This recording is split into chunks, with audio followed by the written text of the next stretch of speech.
द्वारिका ठाकुर जी ने क्यों चुनी? गुजरात वाले कभी कभी बहुत जो है हम ब्रजवासियों के आगे बहुत सीना चौड़ाते हैं। देखो आपके ठाकुर जी ब्रज में 11 वर्ष 56 दिन रहे, हमारे द्वारिका में 120 वर्ष तक ठाकुर जी रहे, हमारे गुजरात में।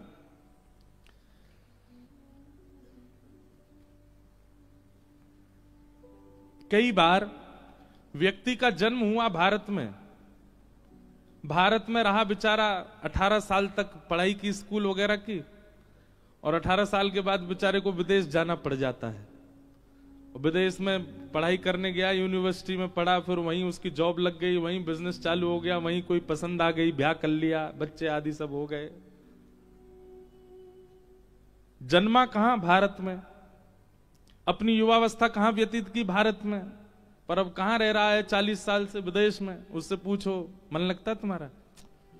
मातृभूमि की बहुत याद आती है। तो हमारे ठाकुर जी तो बेचारे मजबूरी में रह रहे हैं, नहीं ठाकुर जी को नित्य याद तो श्री वृंदावन की ही आती है।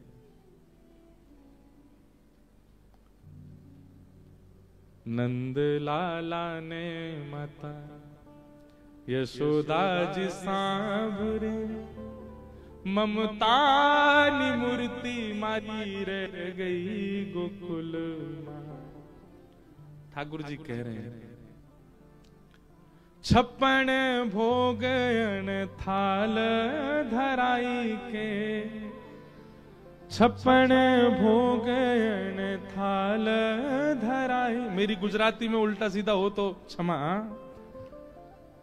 आज मैं एक चीज सोच रहा था सुबह सुबह कि ठाकुर जी द्वारिका आए, देखो ऐसे चिंतन चलते रहने चाहिए। ठाकुर जी द्वारिका आए तो द्वारिका आके ठाकुर जी गुजराती बोलते थे क्या? वो यहां पे भी ब्रजभाषा ही बोलते होंगे। हमको तो बड़ा अटपटा सा लगता होगा है, पीतांबरी पहन करके, मोर मुकुट धारण करके, और कानों में मकराकृत कुंडल पहन करके, और शंख चक्र गदा पद्म धारण करके, एक हाथ में वंशी लेकर के द्वारिकाधीश चल रहे हैं। रास्ता में यूं पूछ रहे केम छो, तमे केम छो? ऐसे नहीं पूछते होंगे लाल जी। देव की मैया थाल लेकर के आई, लाला भोजन सरस छे? ठाकुर जी तो यहां भी यही बोलते, कैसो भैया सब आनंद है, चकाचक घुट रही है कि ना घुट रही? यहां ठाकुर जी अपनी ब्रजभाषा ही बोलते होंगे। 56 भोगन थाल धराई के, 56 भोगन थाल। श्री द्वारिकाधीश कह रहे हैं द्वारिका में 56 भोग धराया जाता है, पर माखन नी मिश्री मारी रह गई गोकुल मां, माखन नी मिश्री मारी रह गई गोकुल मां। अब किसी को अगर हिंदी लिखनी आती हो और जिसको ये पद पूरा याद हो, हमको लिख के दे देना। अब गुजराती में नहीं लिखना, भाषा गुजराती हो पर लेखनी हिंदी हो तो दे देना, तो हम गाएंगे इसको कथा में। बहुत सुंदर। तो लोग बाग कहते हैं ठाकुर जी गुजरात में इतने वर्ष तक रहे, आपके ब्रज में 11 वर्ष 56 दिन रहे बस। पर भैया याद रखना, द्वारिका में भले ही 100 वर्ष से ऊपर ठाकुर जी रहे, पर आज भी पूरे कलिकाल में किसी भी मानव के हृदय पर जो प्रभाव 11 वर्ष की लीला डाल देती है, वो द्वारिका लीला नहीं डाल पाती। जो 11 वर्ष के ठाकुर जी की लीला वो जितनी भारी पड़ जाती है ना चित्त पर, वो द्वारिका लीला नहीं पड़ती। अवधि कितनी ज्यादा है ये महत्वपूर्ण नहीं है, जितनी है उसमें प्रेम कितना ज्यादा है वो महत्वपूर्ण है। यहां ठाकुर जी इतने वर्ष तक रहे, उसके पीछे भी एक कथा है। एक भक्त की मनोकामना के लिए ठाकुर जी यहां विराजे। कथा आती है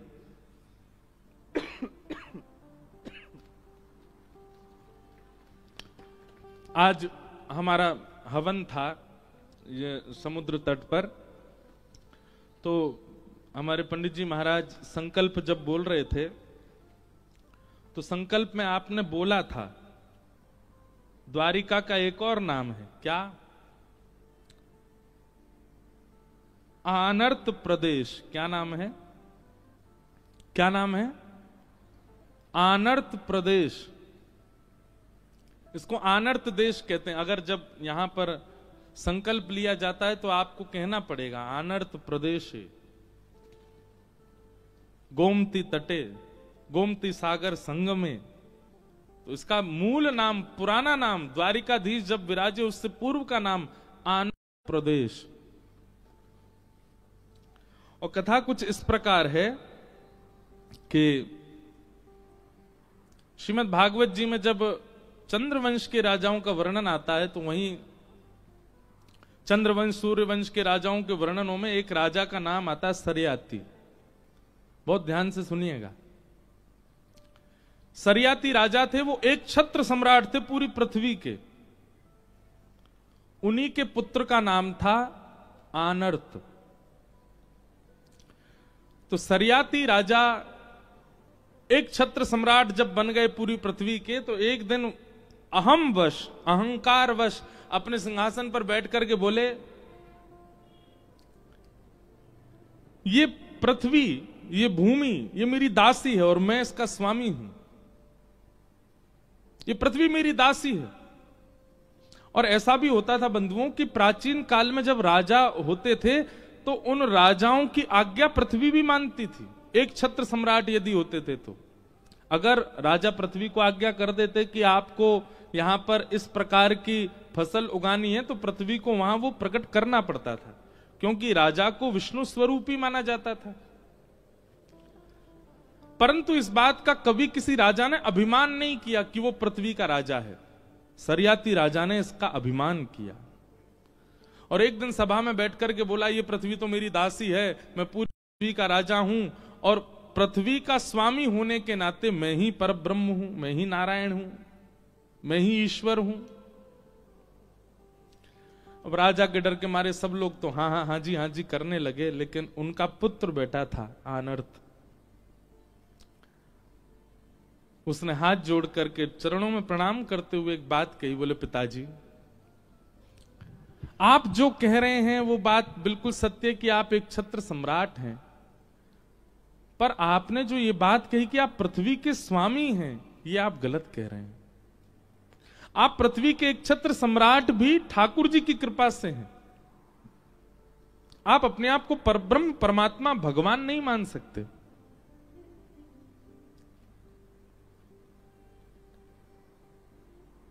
सुबह सुबह उठते ही कितने लोग हाथ देखते हैं, हाथ ऊपर करो, झूठे, सबरे झूठे। इतने सब देखते हो हाथ सुबह उठते ही। चलो कल सबके कमरान में जाके देखूंगा कितने लोग हाथ देखते हैं।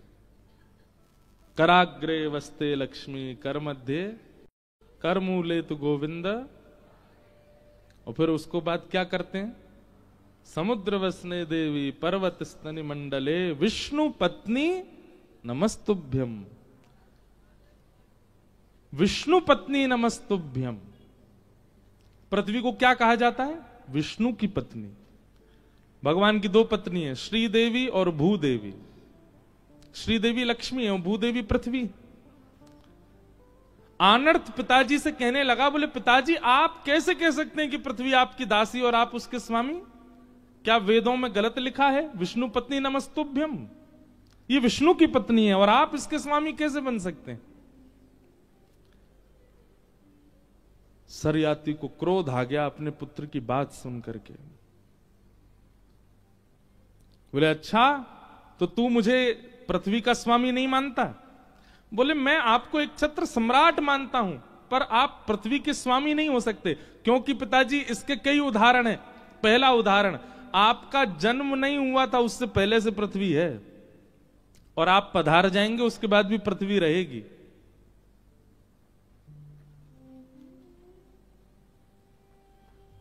वो अनादिकाल से है और अनादि तक रहने वाली, आप उसके स्वामी कैसे हो सकते हैं? वो आपसे भी प्राचीन है। और दूसरी बात, भगवान की पत्नी है वो, और एक बार जिसका ब्याह हो गया, एक बार जिसको पतिवरण हो गया और सदा के लिए एक साथ रह रहे हैं, वेदों में भी प्रमाण है, उसका अन्य पति कैसे हो सकता है? इसलिए मैं वेद प्रमाण बात मानूंगा। आप पृथ्वी के सम्राट भले ही होंगे, स्वामी नहीं हो सकते। आनर्त और सरियाती में थोड़ी नोकझोंक हो गई। सरियाती ने कहा तो फिर ठीक है, तू मुझको अगर पृथ्वी का स्वामी नहीं मानता तो मैं पृथ्वी का एक छत्र सम्राट होने के नाते आज्ञा देता हूं, मेरी पृथ्वी के एक भी कोने में तू नहीं रहेगा, मेरे राज्य को छोड़ के चला जा। कहां जाएगा बता? पूरी पृथ्वी पर मेरा शासन है और मैं अपने शासन में तुझे रहने नहीं दूंगा। आनर्त बोला, आप पृथ्वी के सम्राट हैं, समुद्र के नहीं। मैं समुद्र में चला जाऊंगा, मैं समुद्र पर रहूंगा और समुद्र के स्वामी तो नारायण है। और आनर्त तुरंत निकल पड़े राज्य छोड़ करके और चलते चलते यहीं आए, इसी स्थान पर। और यहां आकर के समुद्र में कटी भर प्रवेश करने के बाद प्रवेश करते जा रहे थे, ऊर्ध्व भुजा धारण कर ली, एक पैर पर खड़े हो गए समुद्र की लहरों के बीच में और वहीं तप करने लगे ठाकुर जी का।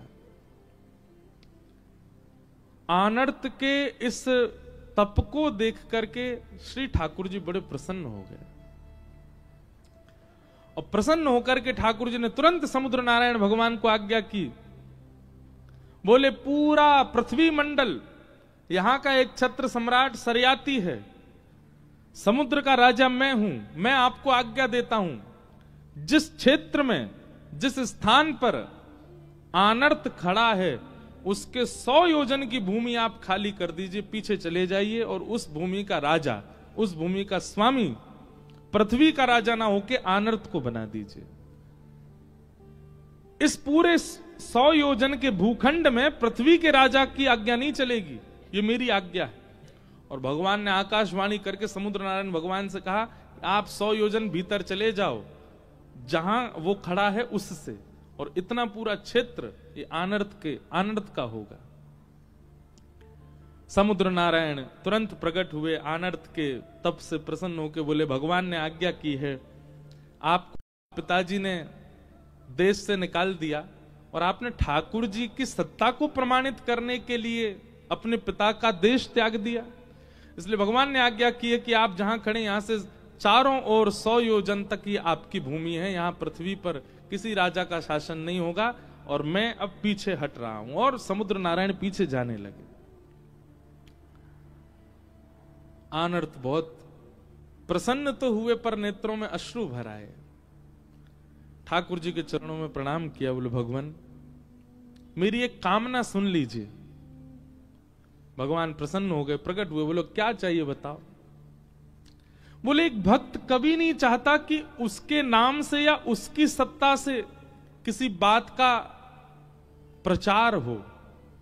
भक्त कभी प्रचार में नहीं रहना चाहता। मैं नहीं चाहता कि इतिहास में या भविष्य में लोग इस भूमिखंड को मेरे नाम से जाने। जब कभी भी मेरा नाम लिया जाएगा मुझे तो पीड़ा होगी नाथ। आपने मुझे ये स्थान दिया है, ये भूमिखंड मुझको दिया है, मैंने मांगा नहीं था, मेरी इच्छा भी नहीं थी, पर आपने मुझे दिया है, तो कृपा करके अब मेरे इस स्थान को आप सुशोभित कीजिए, ये आपके नाम से जाना जाए, आपकी उपस्थिति से इसकी महिमा हो, ऐसी कृपा इस पर कीजिए। भगवान बड़े प्रसन्न हो गए। समझ रहे ना कथा पूरी? आनर्त से बहुत खुश हुए। ये कथा बहुत लोगों को नहीं पता होगी। भगवान बोले, हम योजना बनाएंगे और तुम्हारी इस भूमि को हम ही पवित्र करेंगे।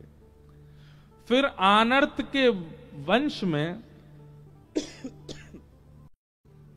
एक राजा हुए। उन राजा का नाम था रैवत। क्या नाम था? रैवत। रैवत की पुत्र की पुत्री का नाम था रेवती।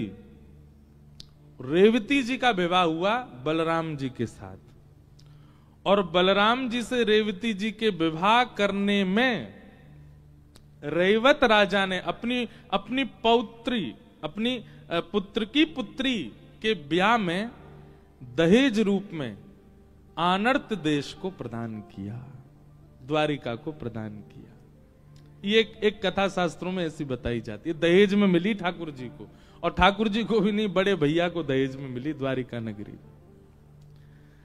तो बलराम जी को तो पहले बड़ा संकोच हुआ, बोले दहेज में, हमको तो दहेज चाहिए ही नहीं, और ये तो हमारे जो पितामह ससुर जी हैं ये तो पूरी की पूरी भूखंड ही दे रहे हैं। तब ठाकुर जी ने बलराम जी को समझाया, बोले ये नहीं दे रहे और आप ले भी नहीं रहे, ये एक पूर्व की कथा है, इनके पूर्वज आनर्त को हमने वचन दिया है कि उसकी भूमि को हम स्वीकार करेंगे, इसलिए आप ले लीजिए। और तब इस भूमि को पाकर के आनर्त देश से इसका नाम परिवर्तित हो गया, और क्योंकि द्वार द्वार पर ब्रह्म विराजमान हो गए, द्वारी द्वारी कम ब्रह्म, इसलिए इस स्थान का नाम द्वारिका हुआ। जहां हर द्वार से वैकुंठनाथ का दर्शन हो सकता है उसका नाम है द्वारिका। आप लोग भले ही, हमारा जो रिजॉर्ट है वो भले ही द्वारिका से 7-8 किलोमीटर की दूरी है, पर यहां पर भी अगर पीछे बालकनी है, कहीं पे खिड़की, कहीं से भी खोल के देख लो, आपको जगत मंदिर, द्वारिकाधीश जी के मंदिर का नाम क्या है? जगत मंदिर। जगत मंदिर का दर्शन आपको सब जगह से हो जाएगा। द्वारिका में आप कहीं चले जाओ, किसी भी खिड़की छत से जाकर के देख लो, आपको मंदिर जरूर दिख जाएगा, ध्वजा जी दिख जाएंगी। ऐसा कोई ही ऐसा स्थान होगा जहां से द्वारिकाधीश जी का मंदिर ना दिखे। आप जैसे ही द्वारिका क्षेत्र में प्रवेश करेंगे, किसी भी कोने में चले जाओ, आपको मंदिर जरूर दिखेगा। इसलिए हर द्वार से जहां वैकुंठनाथ का स्थान दिखता है उसका नाम है द्वारिका।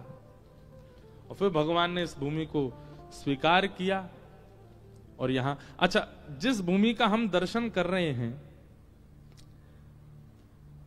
ये भगवान की सभा सुधर्मा सभा यहां थी ठाकुर जी की।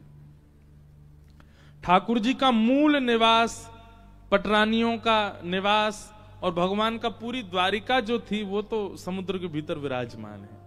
हम जिस द्वारिका का दर्शन कर रहे हैं ये ठाकुर जी की स्वधर्मा सभा, जहां ठाकुर जी बैठ करके अपनी सभा करते थे, सब राजाओं से बैठ के चर्चा करते, आदि आदि सब वार्ता होती, ये वो सभा स्थान है द्वारिका।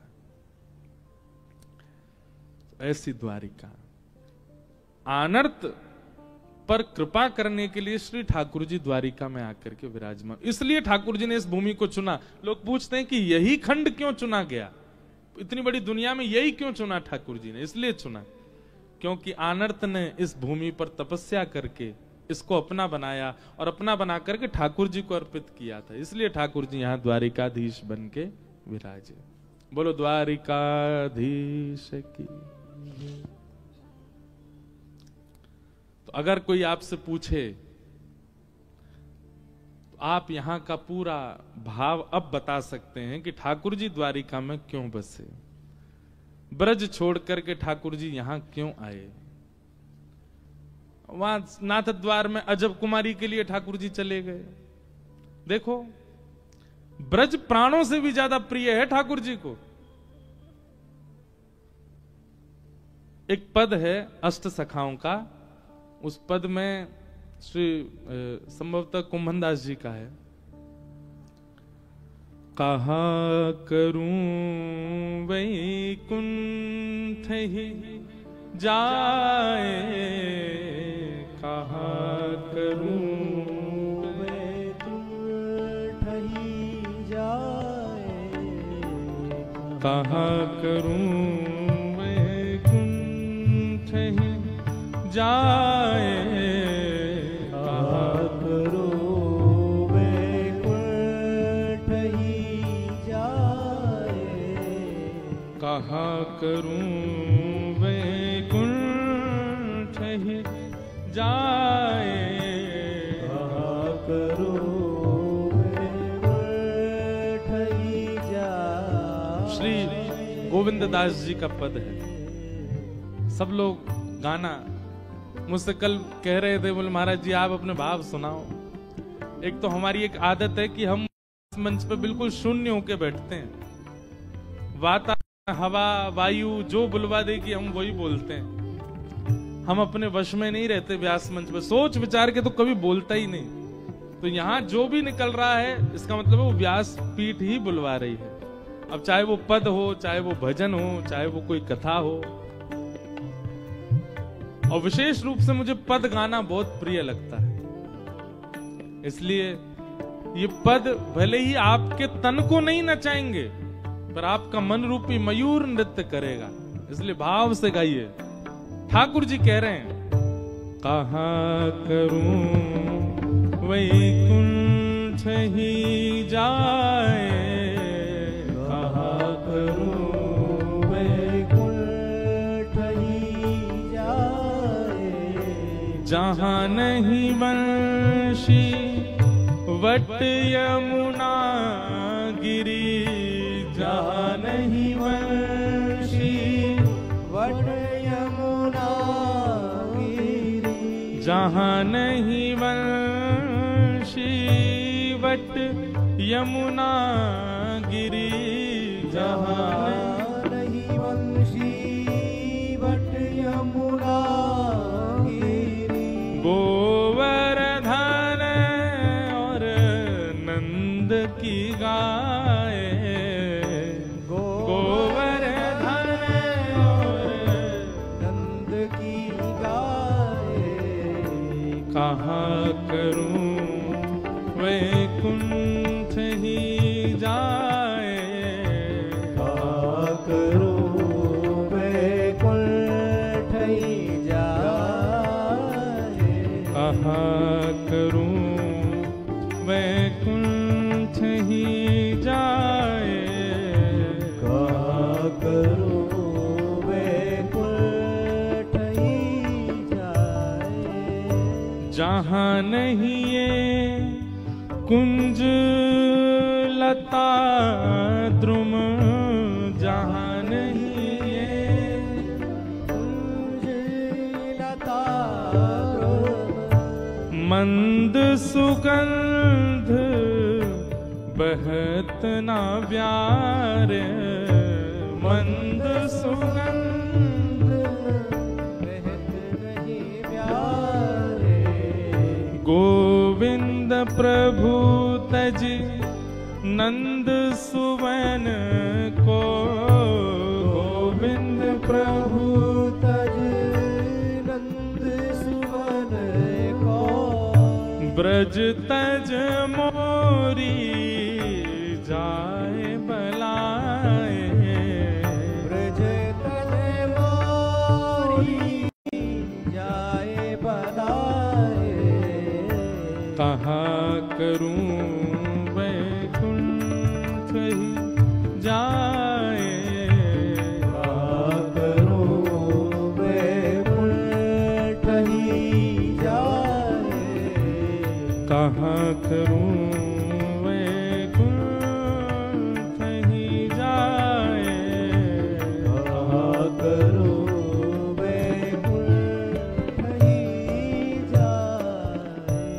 स्पष्ट इस पद में ठाकुर जी क्या कह रहे हैं, जहां नहीं वंशी वट यमुना गिरी गोवर्धन, जहां पर गोवर्धन नहीं, यमुना जी नहीं, वंशी वट नहीं और नंद बाबा की गैया नहीं, वहां जाके मैं कहां करूंगो, ऐसे वैकुंठ में मोकू नाए जानो। उस वैकुंठ में ना जाने की बात ठाकुर जी कर रहे हैं, लेकिन द्वारिका आ गए। क्यों? वैकुंठ में आनर्त जैसा भक्त पुकार नहीं रहा है, इसलिए वैकुंठ की मना कर दे रहे हैं ठाकुर जी। पर यहां आनर्त जैसा भक्त समर्पण कर रहा है, इसलिए ठाकुर जी आ गए। वहां नाथद द्वार में उदयपुर में अजब कुमारी नाम की भक्ता, वो ठाकुर जी के लिए सर्व समर्पण कर रही है, इसलिए ठाकुर जी चले गए वहां। रामदास बोढ़ाना वो ठाकुर जी के लिए सर्व समर्पण कर रहा है, द्वारिका छोड़ के चले गए ठाकुर जी। जूनागढ़ में नरसिंह मेहता की यहां कितनी बात, अपनी बनाई हुई बिल्ली से ही डर रहा है। ठाकुर जी बिल्ली से डर रहे हो? पूतना को मारने वाले, तृणावर्त, अघासुर, बकासुर, धेनुकासुर, कालिया नाग पर नथने वाले बिल्ली से डर रहे हैं। जैसे ही गुसाई जी ने कही आप बिल्ली से डर रहे हो, ठाकुर जी ने तुरंत अपना प्रेम स्वरूप त्याग दिया और तुरंत ऐश्वर्य रूप में आ गए। और ऐश्वर्य रूप में आके बोले, गुसाई जी अगर आप मुझे ईश्वर मानते हैं तो फिर ऐश्वर्य भाव से सेवा कीजिए मेरी, और ऐश्वर्य भाव से सेवा करोगे तो मैं अपराध भी देखूंगा, मैं पाप भी देखूंगा, मैं नियम भी देखूंगा, मैं सब चीजों का ध्यान रखूंगा। लेकिन क्योंकि आप वात्सल्य भाव से मेरी सेवा करते हैं, इसलिए मैं लाला बन के सेवा करवा रहा हूं। और लाला बन के सेवा करवाऊंगा तो लाला को तो डर भी लगे, बिल्ली तू लगेगो, छिपकली तू लगेगो, चेंटी तू लगेगो। लेकिन आप पहले ही बता दीजिए, आपके अंदर अगर ऐश्वर्य भाव आ रहा हो तो फिर मैं भी ऐश्वर्य बन करके ही अपनी सेवा कराऊंगा। गोसाई जी बोले क्षमा क्षमा भगवान क्षमा, आप लाला ही बने रहो। तो ऐश्वर्य रूप ब्रज के बाहर सब जगह है ठाकुर जी का, पर वृंदावन में तो ठाकुर जी को प्रेम स्वरूप है। कैसो प्रेम स्वरूप है लाल जी को? पूरी दुनिया के लिए वेदों में नियम लिखा है कि सूर्य उदय से पहले उठ जाना चाहिए हर व्यक्ति को, पर हमारे वृंदावन में वही लाला जाकी वेद नेति नेति करके आराधना करते हैं, वही लाला 8 बजे उठे। दुनिया नहा धो करके परिक्रमा करके संध्या वंदन करके नाश्ता पानी कर ले, तब हमारे लाल जी की उवासी हो गए, खुले आंख, आहा। ठाकुर जी बिहारी जी की मंगला होती है 8 बजे, और वो उसमें भी घंटी नहीं बजती। क्यों? घंटी बज जाएगी तो लाला डर जाएगा हमारो, बिना घंटी की आरती घुमाए तो। क्यों? क्योंकि वहां ऐश्वर्य रूप नहीं है, प्रेम स्वरूप है ठाकुर जी का। तो ये 2 स्वरूप हैं, ऐश्वर्य और प्रेम। प्रेम स्वरूप पूरे ब्रह्मांड में केवल वृंदावन में है, और ऐश्वर्य पूरे ब्रह्मांड में। सब जगह ठाकुर जी ऐश्वर्यवान बन के बैठे हैं।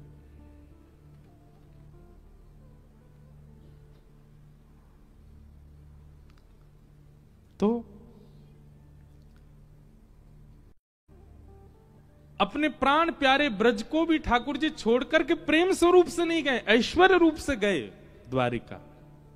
प्रेम स्वरूप तो आज भी वृंदावन में विराजता है ठाकुर जी का। कल मैं प्रसाद पाने गया मंदिर, तो राजभोग पा रहे थे, तो मैंने पुजारी जी से पूछा, मैंने कि आपके यहां राजभोग के बाद मंदिर बंद होने का कारण क्या है?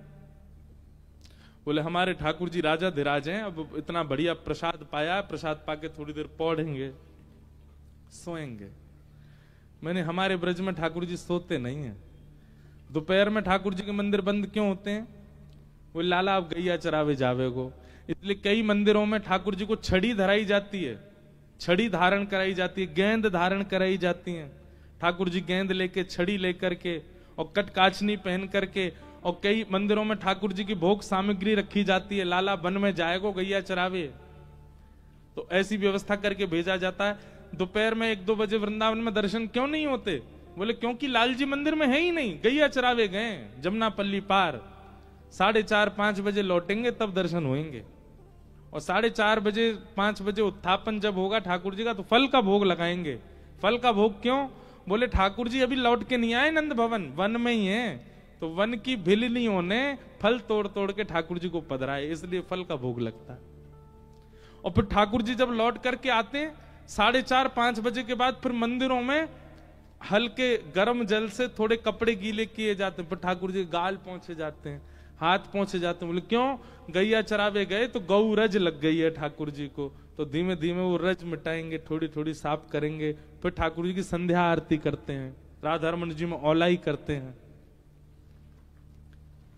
क्यों? क्योंकि वहां ठाकुर जी ऐश्वर्य रूप में नहीं है, प्रेम स्वरूप में विराजमान है।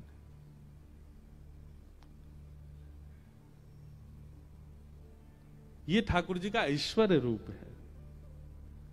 ठाकुर जी में ऐश्वर्य रूप है, पर हां, व्यक्ति भले ही कितना भी ऐश्वर्यवान हो जाए, वो अपने हृदय का प्रेम नहीं छुपा सकता। इसलिए आज भी द्वारिका में श्रृंगार आरती में सुबह और शाम को संध्या आरती में आज भी ठाकुर जी वंशी धारण करते हैं। श्री द्वारिकाधीश चतुर्भुज हैं, पर वंशी धारण होगी ठाकुर जी को। संध्या आरती, श्रृंगार आरती में ठाकुर जी वंशी बजाते हैं। मतलब श्रृंगार करके आज भी ठाकुर जी वृंदावन को याद करते हैं, श्री द्वारिका में रहते भय भी। ऐसे ठाकुर जी का प्रेम भाव है। द्वारिकाधीश को भी अगर आप वृंदावन प्रेम से पुकारोगे तो ठाकुर जी को और अच्छा ही लगेगा। हम तो जाके ऐसे ही बोले, मैं लाला बहुत जोर से आनंद कर रहा हो, हमारे ब्रज में पलो बड़ो, यहाँ के राजा धीराज बन गए, आनंद आ रहा हो, खूब जोर से बैठो सिंहासन में, ठीक है बढ़िया लाला, चकाचक भीतर बैठो रे, हम ब्रजवासी दूर दूर खड़े हैं। ऐसे करके ठाकुर जी से थोड़ी चर्चा करें तो ऐसा लगता है कि ठाकुर जी सुन रहे हैं, प्रेम स्वरूप नहीं भूलते। ऐसे श्री द्वारिकाधीश बड़े आनंद से विराज रहे हैं और उनकी चरण सन्निधि में हम आप सब लोग कथा का श्रवण कर रहे हैं। बीच बीच में कुछ द्वारिका के महात्मा और भाव प्रकट होते हैं, सबको प्रणाम है। आइए भागवत जी के प्रसंग में प्रवेश करें। कल हम लोगों ने मंगलाचरण सुना था भागवत जी का, अब उससे आगे की चर्चा श्रवण करते हैं। 88,000 सौनकादि ऋषि नैमिषारण्य में मानव कल्याण के लिए यज्ञ करने के लिए बैठे थे, पर इन सबको यह लगने लगा कि यज्ञ से मानव कल्याण नहीं होगा, मानव के कल्याण के लिए कुछ अलग करना पड़ेगा, कुछ ऐसा करना पड़ेगा जिससे प्रभाव पड़े मानवों के चित्त पर। तब विचार करने लगे क्या करें।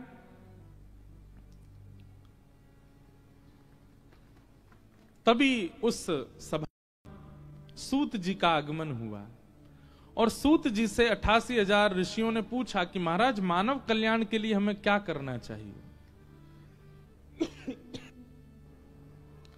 6 प्रश्न किए और इन्हीं 6 प्रश्नों में 7 दिन की कथा चलती है। आज हम पर भी कुछ प्रश्न आए। एक प्रश्न तो किन्होंने लिख करके दिया है कि उनकी दीक्षा हो चुकी है और दीक्षा से अब वो अपने गुरु मंत्र जो उनको गुरुदेव ने प्रदान किया उसका अर्थ जानना चाहते हैं। हम आपसे एक प्रार्थना करेंगे, एक भाव आपके सन्मुख रखना चाहेंगे निवेदन करते हुए। हम अर्थ तो जानते हैं पर गुरु मंत्र जो है उसका अर्थ, उसका विवेचन गुरु से ही श्रवण करना चाहिए।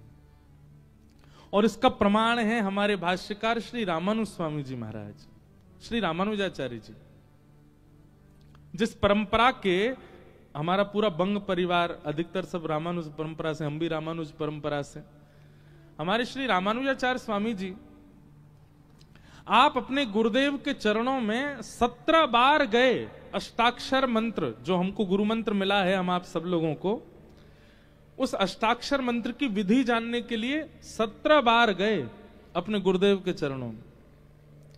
और हर बार इनके गुरुजी टाल देते, नहीं बताते या भाव कुछ अन्य कह देते, पर रामानुज स्वामी जी नहीं माने, बार बार गुरुदेव के पास जाते कि अष्टाक्षर मंत्र की विधि क्या है, ये जो अष्टाक्षर मंत्र हम लोग जपते हैं इसका अर्थ क्या है, मुझे बताइए।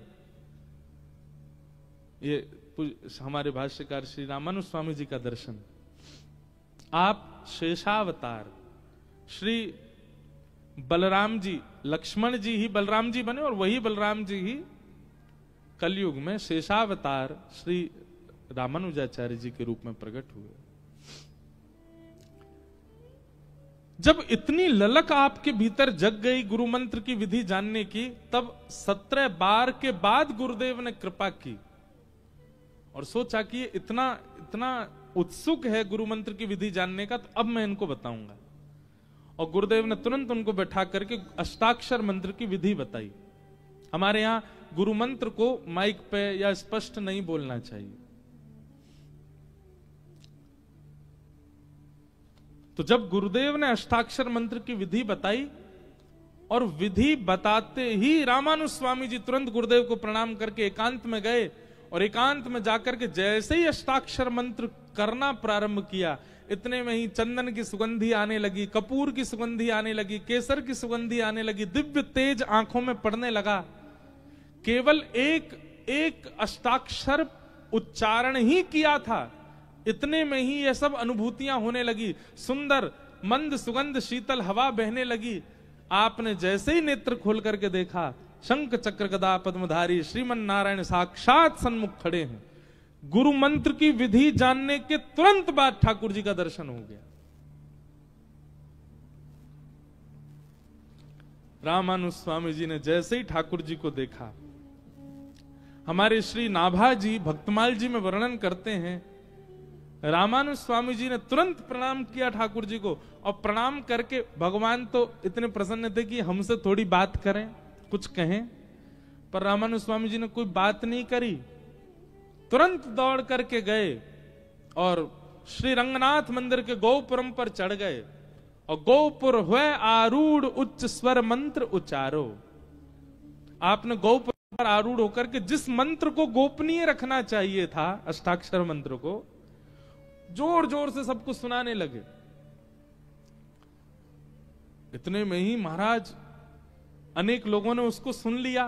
तभी गुरुजी ने आकर के रोका, ए क्या कर रहे हो तुम, गुरु मंत्र गुप्त रखा जाता, तुम ऊपर चढ़ के पूरी दुनिया को सुना रहे हो। रामानुज स्वामी जी उतर करके आए, गुरुदेव के चरणों में प्रणाम करके कहा, गुरुजी भले ही नियम था कि गुरु मंत्र गोपनीय रखना चाहिए, पर जिस मंत्र का उच्चारण करते ही, जिस मंत्र की विधि जानते ही मुझे प्रत्यक्ष भगवान दिख गए, उस मंत्र को मैं गोपनीय नहीं रख सकता। ये तो मैं पूरी दुनिया को बता दूंगा ताकि सबको भगवान का दर्शन हो जाए, कोई भी भगवत दर्शन से विमुख ना रहे, मैं तो सबको दर्शन करा दूंगा। इतने सरल, इतने सहज श्री रामानुज स्वामी जी। तब गुरुदेव ने समझाया, बोले देखो अब तो कर दिया, अब नहीं करना। अनधिकारी सुन ले तो, संसार में बड़े विलग लोग हैं, अगर किसी को पता चल जाए कि मंत्र बोलने से भगवान मिलते हैं, गाड़ी पंचर हो गई बीच में, तुरंत मंत्र बोल दिया, हे द्वारिकाधीश पधारो। तो कल अखबार में अगर निकल आवे, फलानी यूनिवर्सिटी में एक ग्रंथ है, उस ग्रंथ में एक मंत्र लिखा, उससे भगवान प्रकट हो जाते हैं, सब भागेंगे उसी यूनिवर्सिटी में, कौन सा है ऐसा मंत्र। और अधिकतर लोगों का उस मंत्र को जानने की इच्छा किस लिए होगी? भगवत दर्शन के लिए नहीं, इच्छा पूर्ति। इसलिए हमारे आचार्यों ने मंत्रों को गुप्त रखने की आज्ञा दी। तो इसलिए आपने जो ये बात पूछी है कि आपके गुरुदेव ने जो आपको मंत्र दिया वो आपने लिखा भी है, और आपने एक संकेत भी किया कि भगवत गीता में वह श्लोक है, उसका आप भाव प्रकट करें, क्योंकि ये गुरु आज्ञा से आपको प्राप्त है। इसलिए हम निवेदन करेंगे कि आप अवसर मिलने पर अपने गुरुदेव से ही इसका भाव जानें, तो ही उसका लाभ है। और इस प्रकार मंच से तो प्रकट करना भी उचित नहीं है। हमारी पद्धति में, अब आपकी पद्धति में होता हो तो बात अलग है, हमारी रामानुज पद्धति में गुरु मंत्र और गुरु आज्ञा का प्रचार नहीं करना चाहिए। आपका भाव हम द्वारिकाधीश जी से कृपा करेंगे, आपके गुरु जी जल्दी आपको आपके मंत्र की विधि बताएं। फिर एक और प्रश्न आया है, आपने कहा है कि मेरा मन बहुत शीघ्र ही हर किसी के प्रति आदर भाव प्रकट कर देता है, इसका कई बार परिणाम ऐसा निकलता है जैसा कल्पनाओं में भी कभी नहीं सोचा। मतलब आप गलत ही बोलना चाह रहे हैं कि आप बहुत जल्दी सबका आदर कर देते हैं, सबके प्रति आपका सम्मान का भाव आता है, और उसके बाद फिर कल्पनाओं में भी नहीं सोचा, ऐसा कुछ घटना घटती है। व्यक्ति की परख कैसे करूं? अच्छा करने के बाद भी, अच्छा सोचने के बाद भी लोग गलत भाव रखते हैं, मैं फिर हरी इच्छा मानकर स्वीकार। आधा पन्ना पढ़ा है तो उसमें पद प्रशस्त करें। मतलब आपका भाव यही है कि आप सबके प्रति सम्मान का भाव रख लेते हैं, आदर का भाव रख लेते हैं, पर लोगों की विचारधारा विचित्र होती है। लोगों की परख कैसे हो? सबसे पहली बात, ये आपके ऊपर बहुत बड़ी कृपा है कि आपको सबके अंदर केवल गुण दिखते हैं। ये बहुत बड़ी कृपा है। ये मानव का स्वभाव नहीं है, ये दैव स्वभाव है कि आपको सबके अंदर गुण दिखता है। ठाकुर जी का ये स्वभाव है, गुरु का ये स्वभाव है, सब में गुण देखना। और राक्षसों का स्वभाव क्या? राम जी में भी अवगुण देखना, ये राक्षस का स्वभाव। जिन राम जी को देख करके पत्थर भी पिघल रहे थे, उन राम जी को देख करके रावण तब भी यही सोच रहा है, ये बनवासी राम मेरा क्या बिगाड़ेगा। उसको वहां पे भी दोष ही दिख रहा है। तो इसका मतलब क्या है? गुण दर्शन करना ये भगवत कृपा है। परंतु कई बार गुण देख करके आप उसका बहुत सम्मान कर देते हैं, तो फिर उसका गलत भाव अपनाना आपके जीवन में आ जाता है। तो उसके लिए क्या करें? हमने अपना अनुभव किया है वही बताएंगे। सत्संग व्यक्ति को 3 बातें सिखाता है। आंख पढ़ना, नेत्रम, वक्त्रम और विकारेण। जब आप बहुत सत्संगी हो जाते हैं, खूब अच्छे से सत्संग करने लगते हैं, रोज कथा सुनने लग जाते हैं, तो आपको 3 चीजों की परख होने लग जाती है। व्यक्ति के नेत्र, व्यक्ति की वाणी और व्यक्ति की चाल ढाल, आकृति, उठता कैसे, बैठता कैसे, इन सब से आपको पता चल जाएगा कि व्यक्ति संबंध बनाने योग्य है कि नहीं। याद रखिएगा, दोष नहीं देखना है, अवगुण नहीं देखना है, पर हां कितना सामीप्य बनाना है, यह सत्संग आपको सिखा देगा। आप व्यक्ति के नेत्रों की मटकाने से ही पता कर लोगे कि यह स्थिर स्वभाव वाला है कि नहीं। उसकी आंखें पलकें कितनी बार झपकती हैं, उसी से ही अनुभव होने लग जाएगा कि इसका स्थिर मन है कि नहीं। पहली बात नेत्रम, दूसरी बात वक्त्रम। बात करते समय किन शब्दों का प्रयोग करता है, उन शब्दों से पता चल जाएगा कि ये व्यक्ति उचित है कि नहीं, ये व्यक्ति संबंध बनाने योग्य है कि नहीं। अब देखो, एक बात हम सामान्य बात बताएंगे, ज्यादा क्लिष्ट नहीं। एक व्यक्ति बहुत अच्छी सेवा करते अपने ठाकुर जी की, तो मुझे मिले, महाराज जी मेरे ठाकुर जी का दर्शन कर लीजिए। मैंने कहा भैया हम तो कथा में व्यस्त हैं, हम तो नहीं जा पाएंगे। तो उन्होंने कहा मैं अपने ठाकुर जी यहीं ले आऊंगा। अब ले आऊंगा शब्द, इस शब्द से यह पता चलता है कि वह व्यक्ति ठाकुर जी की सेवा में अति निपुण नहीं है। अगर अति निपुण होता, ठाकुर जी को सामान्य व्यक्ति भाव से ले आऊंगा नहीं कहेगा, क्या कहेगा, मैं अपने ठाकुर जी पधराऊंगा। अब ये एक शब्द आ जाता है तो पुष्टि मार्गीय भाव, पर सेवा में अति रहने वाला व्यक्ति फिर शब्दों से उसके से पता चल जाता है कि वो क्या कह रहा है। महाराज जी, अब कई लोग भोजन पवाते हैं, आपको रोटी डाल दूं, रोटी डाल दूं, चटनी डाल दूं, सब्जी डाल दूं। अब ये डाल दूं शब्द से क्या पता चलता है कि इन्होंने संतों को भोजन कराया ही नहीं है कभी। ये वैष्णवों को भोजन नहीं कराना जानते, इसीलिए बोल रहे हैं डाल दूं। हम कोई गैया हैं, बछड़ा हैं, कौन है डाल दूं। वैष्णव को क्या कहा जाता है, आपको सब्जी परोस दें या पधरा दें। कभी संतों की पंगत में बैठोगे तो संतों की पंगत में परोसने की भी एक नियम, वहां पे नमक नहीं कहेंगे, वहां पे राम रस। अब बेचारा जिसने कभी संत पंगत नहीं पाई होगी, राम रस आ रहा डाल दो, राम रस होता नमक। रोटी राम, रोटी राम, रोटी राम। महाप्रसाद में, अब देखो बंबई का बच्चा अगर बैठ जाए पंगत पाने और महाराज पंगत बोल रही महाप्रसाद महाप्रसाद महाप्रसाद महाप्रसाद, अब वो पहले महाप्रसाद मतलब कोई विशेष प्रसाद होगा, महाप्रसाद कहते हैं चावल को। तो शब्दों से व्यक्ति कैसा है और किस संगति में रहता है पता चल जाता है।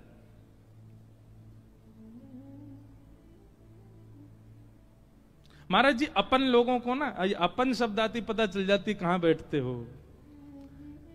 अपन लोगों, ऐसे कई लोगों के शब्दों से उसका वातावरण पता चल जाता, पर कब, जब आप सत्संगी होगे तब। वो कहां किस शब्द का प्रयोग करता है, किस शब्द को बोलता है। तो पहली बात व्यक्ति की परख होती है उसके नेत्रों से।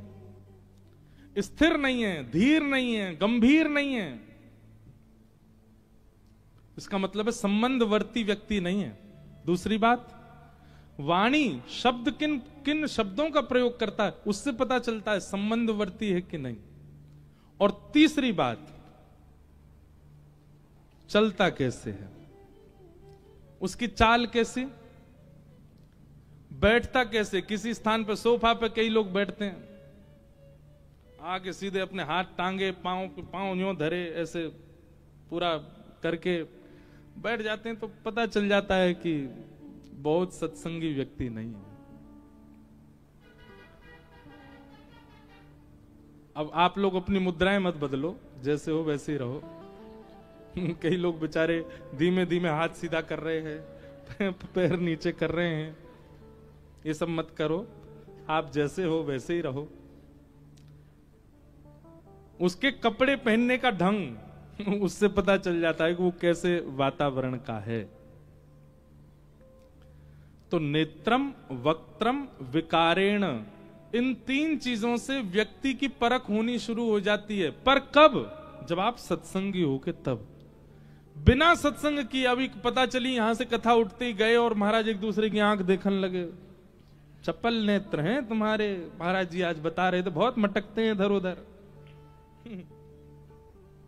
ये देखो तुम कैसे शब्द का प्रयोग कर रहे हो, देखो तुम बिस्तर पे आके कैसे औंधे लेट को, महाराज जी बोल रहे थे विकार से पता चलता है व्यक्ति कैसा है। ये सब अभी परखने मत लग जाना। कम से कम अपने कानों को पहले बहु सत्संग प्रदान करो। जब अधिक मात्रा में आप सत्संग करने लग जाएंगे तो ये करना नहीं पड़ेगा आपको, आपको जबरदस्ती देखना नहीं। आपकी पहली झलक पड़ते ही व्यक्ति की आपको इतना पता चल जाएगा कि ये अति संबंध बनाने योग्य है कि नहीं। हाँ, आप देखोगे उसमें भी गुण अच्छा है, भले ही कुछ भी हो पर ये गुण इनमें है। पर हाँ, मुझे इनसे कितनी दूरी रखनी है ये आपको अनुभव हो जाएगा।